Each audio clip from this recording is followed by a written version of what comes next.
کوئی شخص یقین کے ساتھ نہیں کہہ سکتا کہ اب حالات کا کیا رخ ہوگا، اس لیے کہ ظاہر بات ہے قرآن مجید میں مستقبل کے بارے میں خود حضور سے کہلوایا گیا، وَإِنْ أَدْرِي أَقَرِيبٌ أَمْ بَعِيدٌ مَا تُوعَدُونَ۔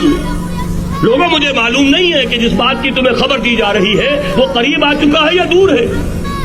وَإِنْ أَدْرِي لَعَلَّهُ فِتْنَةٌ لَكُمْ وَمَتَاعٌ إِلَىٰ حِينٍ۔ اور میں نہیں جانتا، ہو سکتا ہے اللہ کچھ اور مہلت دے دے تمہیں، اور کچھ اور آزمائش جو ہے اس کے لیے تمہارے لیے کوئی اور مہلت عطا فرما دے، ہو سکتا ہے۔ تو میں بھی کسی دعوے سے نہیں کہہ رہا، لیکن دو امکانات ہیں۔ امکان نمبر 1 کیا ہے؟ ابھی عالم اسلام کا ایک سالڈ بلاک ہے جو یہودی ورلڈ آرڈر کی نگاہوں میں کھٹک رہا ہے۔ میں کھٹکتا ہوں دل یزداں میں کانٹے کی طرح۔ اگرچہ ان کی اسٹریٹجی کیا ہے، ایک ایک کر کے ان کے حصے بکھرے کر کے تیا پانچا کرو۔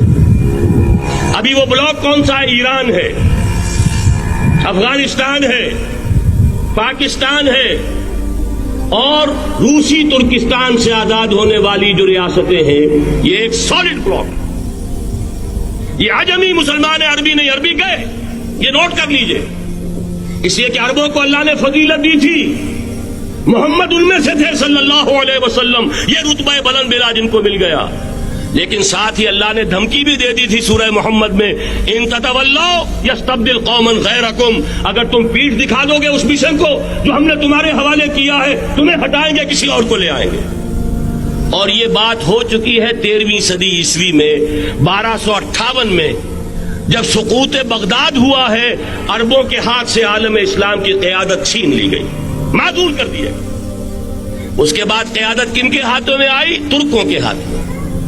ترکان تیموری ہندوستان میں، ترکان صفوی ایران میں، ترکان سلجوقی مڈل ایسٹ میں، اور ترکان عثمانی کا تو کہنا ہی کیا ہے، وہ ایشیا مائنر سے چل کر آپ کو معلوم ہے کہ مشرقی یورپ کا کتنا بڑا علاقہ، دی گریٹ آٹومان امپائر اس صدی کے آغاز تک قائم تھی۔ اس صدی میں عجیب عجیب معجزے ہوئے ہیں۔ گریٹ آٹومان امپائر جو 3 بر اعظموں پر محیط، نام و نشان ختم۔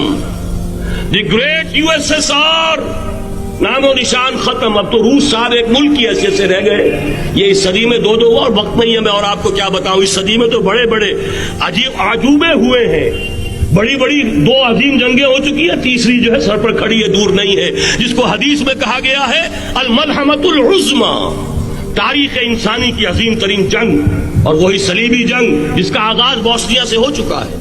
بہرحال اس وقت جو میں کہہ رہا تھا، ورنہ میرے پاس تو یعنی یہ کہ درد دل کہنے کے لیے وقت نہیں ہے، مجھے اپنی بات کو محدود کرنا پڑ رہا ہے، لیکن میں اب آ رہا ہوں اصل موضوع کی طرف، کہ ایک امکان تو یہ ہے کہ اس بلاک میں اسلام کا احیاء ہو،